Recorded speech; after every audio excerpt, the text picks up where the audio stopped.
ಈಗ ಬೇಸಿಗೆ ಬಂದಿದೆ. ಬೇಸಿಗೆನಲ್ಲಿ ಬಿಸಿಲು ನೆತ್ತಿಗೆ ತಗಲಿದ್ರೆ ನಿಮಗೆ ಗೊತ್ತಾಗುತ್ತೆ ತುಂಬ ಬಿಸಿಲು ಜಾಸ್ತಿ ಆಗಿದೆ ಅಂತ. ಆಗ ಆಯಿಲ್ ಕೂಲಿಂಗ್ ಒಳ್ಳೆಯದು. ಕೆಲವರು ಮಾಡಿರ್ತೀರ, ಆದರೂ ಬಿಟ್ಟಿದ್ದರೆ ಮತ್ತೆ ಶುರು ಮಾಡಿ. ಮೇಕಪ್ ಅರ್ಲಿ, ಹೊಟ್ಟೆ ಖಾಲಿ ಇರಲಿ. ಫಸ್ಟು ನೀವು ಬಾಯಿನಲ್ಲಿ ಕೊಬ್ಬರಿ ಎಣ್ಣೆ ಫ್ರೆಶ್ ಆಗಿರೋದು, ವರ್ಜಿನ್ ಕೊಕೊನಟ್ ಆಯಿಲ್ ಹಾಕ್ಕೊಂಡು ಚೆನ್ನಾಗಿ ಅಟ್ಲೀಸ್ಟ್ ಕಡಿಮೆ ಅಂದ್ರೂ 3 ನಿಮಿಷ 2 ನಿಮಿಷ 3 ನಿಮಿಷ ಚೆನ್ನಾಗಿ ಅದನ್ನು ಬಾಯಿಲಿಟ್ಕೊಂಡು ಚೆನ್ನಾಗಿ ನೊರೆ ಬರುತ್ತೆ. ನೀವು ಉಗ್ದಾಗ ಒಳ್ಳೆ ಹಾಲು ಬಂದಂಗೆ ಬರುತ್ತೆ. ಆ ಥರ ಬರಬೇಕು, ಆ ಥರ ಉಗಿಬೇಕು. ನಾಲಿಗೆ ಶುದ್ಧಿ ಮಾತ್ರ ಅಲ್ಲ, ಇದು ನರ್ವ್ಸ್ಗೆಲ್ಲ ಬಹಳ ಒಳ್ಳೆಯದು. ಆಮೇಲೆ ಟಾಕ್ಸಿನ್ಸ್ ಎಲ್ಲ ತೆಗೆಯುತ್ತೆ, ನೇಸಲ್ ಕ್ಲೀನಿಂಗ್ ಆಗುತ್ತೆ, ಗಂಟಲು ಹಲ್ಲು ಎಲ್ಲ ಕ್ಲೀನ್ ಆಗುತ್ತೆ. ಇದು ತುಂಬ ಒಳ್ಳೆಯದು.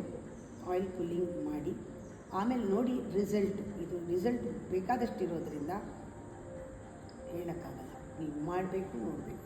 ಅಟ್ಲೀಸ್ಟ್ ಒಂದು 48 ಡೇಸ್ ಮಾಡಿ ಇವತ್ತಿಂದ.